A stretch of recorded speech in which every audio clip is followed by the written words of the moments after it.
What if the cars everyone calls reliable today aren't actually the newest ones? Because some of the early 2000s cars are quietly hitting 300,000 miles on nothing but regular maintenance. So, which is smarter to trust? Flashy tech or tried and trusted engineering? Today, we're counting down the 12 cars from the 2000s that will outlive most modern cars. Number 12. The Hyundai Sonata, 2006 through 2010. If older cars really do last longer, where does that advantage really begin?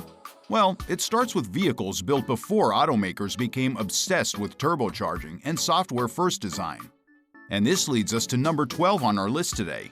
One of the most overlooked examples of that era is the mid-2000s Hyundai Sonata. How did a car that was never considered exciting end up being one of the longest-lasting sedans of its generation? The answer lies in its simplicity. The 2006 to 2010 Sonata was mainly focused on naturally aspirated engines, traditional automatic transmissions, and minimal electronic systems. And this is because, ultimately, less sensors meant fewer failures. And because Hyundai hadn't yet shifted toward its aggressive tech and turbocharging, these Sonatas avoided many of the long-term problems that we see today in newer models. And owners mainly report steady reliability, with even the most basic maintenance. Modern Sonatas, on the other hand, move towards the opposite direction, prioritizing efficiency, screens, and complexity. This evolution may look impressive on paper, but it comes at the cost of longevity. And if this kind of durability came from simplicity, wait until you see how one European hatchback applied the same philosophy, but with a very different reputation. Number 11. The Volkswagen Golf MK5, 2003 through 2009. But if longevity really comes down to smart engineering choices, then European cars from the early 2000s definitely deserve a closer look. The Volkswagen Golf MK5 was built during a time when VW still chose to prioritize solid mechanical design over heavy software dependence, making it one of the brand's most durable modern-era cars. So how did a car from a brand now criticized for reliability earn a reputation for lasting this long? The MK5 Golf benefited a lot from a strong chassis, simpler drivetrain options, and far fewer electronic systems compared to the modern Volkswagens. This, when paired with basic engines and manual or traditional automatic transmissions, made the Golf avoid many of the failures that plague newer VW models. While maintenance mattered, owners who stayed on schedule often saw these cars cross high mileage without catastrophic failures. Today's VW lineup leans heavily on complex electronics that eventually age faster than the mechanical parts themselves. But European durability isn't the whole story, because Japan had perfected this formula long before VW ever even tried. Number 10. The Mazda 3, 2004 through 2009. Not every long-lasting car survives because it's overbuilt. Some last simply because they were designed smart. The first-generation Mazda 3 is a perfect example of a car that aged well by staying light, balanced, and mechanically honest. Because what happens when a car avoids unnecessary weight, complexity, and over-engineering from day one? The answer is longevity. The 2004 to 2009 Mazda 3 relied on naturally aspirated engines that weren't pushed to their limits, and a lightweight chassis that reduced stress on nearly every component. Brakes, suspension parts, and drivetrain components simply didn't work as hard as they do in heavier modern cars. That mechanical balance translated into fewer long-term failures and more predictable ownership. Modern Mazda 3 models look sharper and feel more premium, but they also carry more technology and complexity. Now, let's take that same durability mindset off the pavement and into something built to take real abuse. Number 9. The Nissan Xterra 2000 through 2004. This is because the next car on our list focused on something else, while many early 2000s vehicles focused on balance and efficiency. The Nissan Xterra was built with a completely different goal in mind: survival. This was an SUV designed to be abused, not babied, and that mindset is exactly why so many are still running today. What happens when a vehicle is engineered for punishment instead of comfort ratings? The 2000 to 2004 Xterra used body-on-frame construction, a simple, naturally aspirated V6, and proven mechanical components shared with Nissan trucks.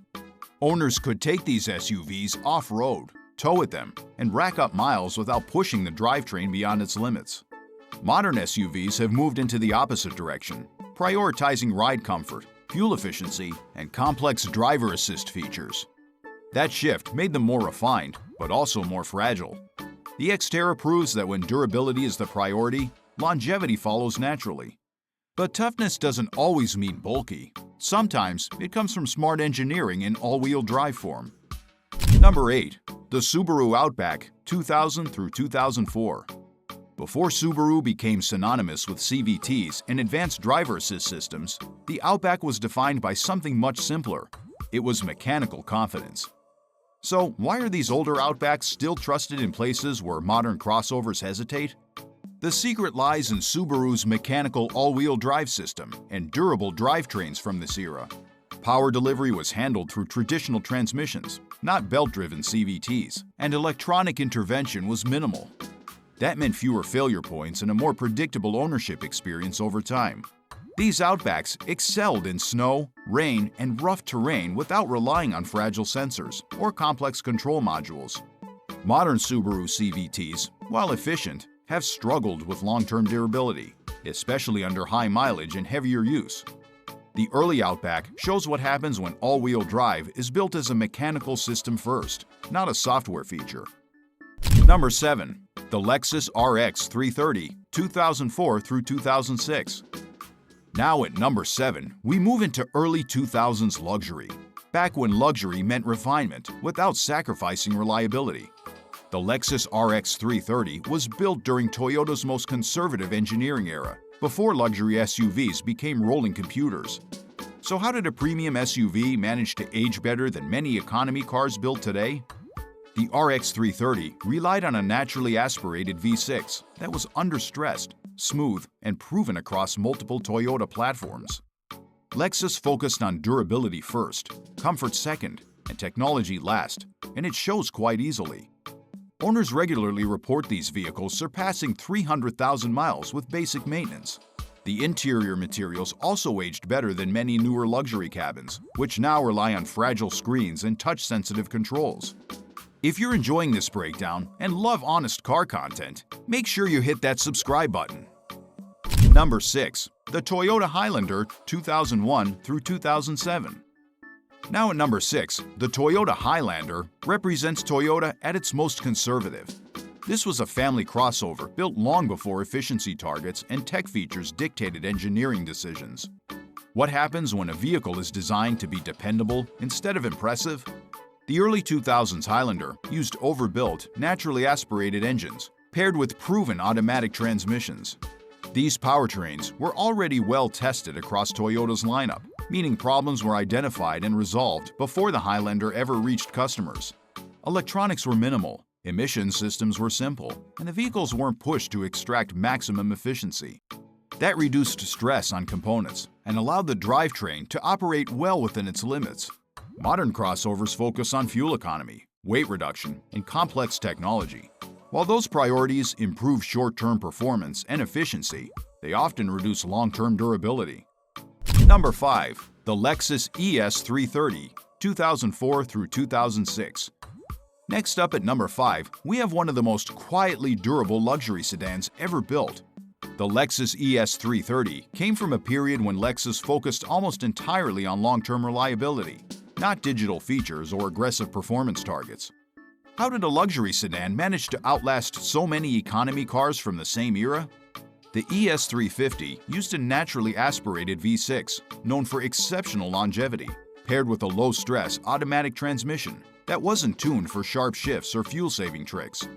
The drivetrain operated well within its limits, which dramatically reduced long-term wear. The build quality played a major factor.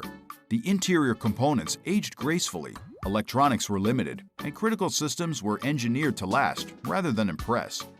On the other hand, modern luxury sedans prioritize screens, connectivity, and advanced driver systems. Number 4. The Toyota Camry 2002 through 2006.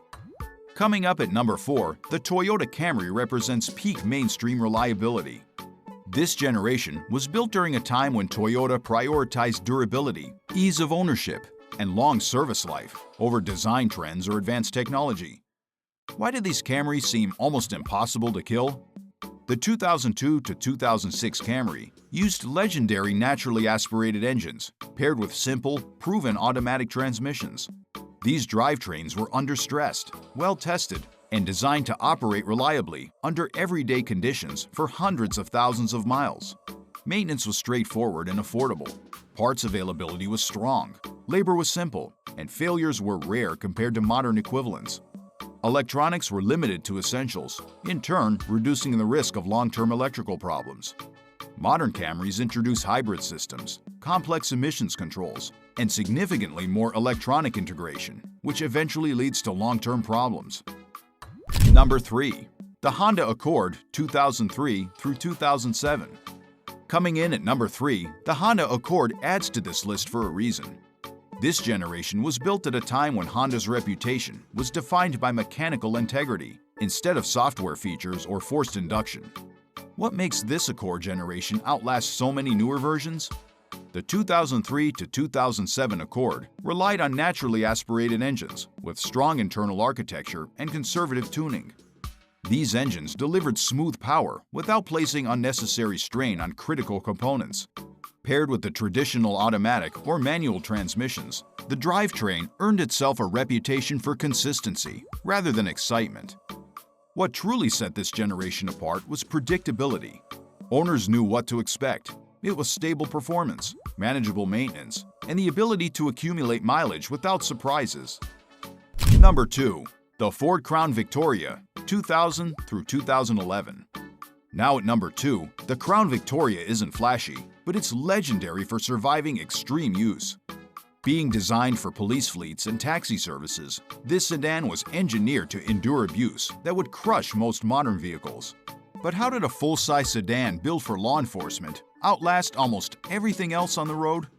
The Crown Victoria relied on a traditional body-on-frame design and naturally aspirated V8 engines that were easy to maintain and stress-free. Suspension and steering components were robust, and the brakes were simple yet effective. Fleet testing meant the car was constantly pushed, exposing and eliminating weak points before civilian buyers ever got it. Electronics were minimal, meaning fewer failures, and repairs were straightforward and affordable. This combination of durability, simplicity, and real-world testing made the Crown Victoria a sedan that could survive years of heavy-duty use. Number 1. The Toyota Corolla 2003 through 2008. Now, at number 1, it's hard to argue with the Corolla, because this generation simply has everything a reliable car should have. It's simple, durable, and endlessly practical. Millions of these compacts are still on the road today, proving that sometimes the plainest car is the most unstoppable. What makes the Corolla hold on so nicely that even decades later, drivers still swear by it? The 2003 to 2008 Corolla featured naturally aspirated engines, paired with straightforward automatic or manual transmissions. Its lightweight but rigid chassis minimized wear, while minimal electronics kept failure points low. Components like brakes, suspension, and steering were engineered for decades of daily driving, rather than flashy features. Routine maintenance was simple, parts were cheap and widely available, and owners could realistically reach 300,000 miles or more without a major engine or drivetrain rebuild. But what do you think? Which of these 2000s legends would you trust to last forever? And which one would you actually buy today if you needed a car that just keeps running? Many of the cars we covered today are famous for reliability, but even trusted models can hide expensive flaws. And that's exactly what our other video, 10 Reliable Cars That Are Secretly Money Pits, Do Not Buy, dives into, exposing hidden problems in vehicles you'd normally trust.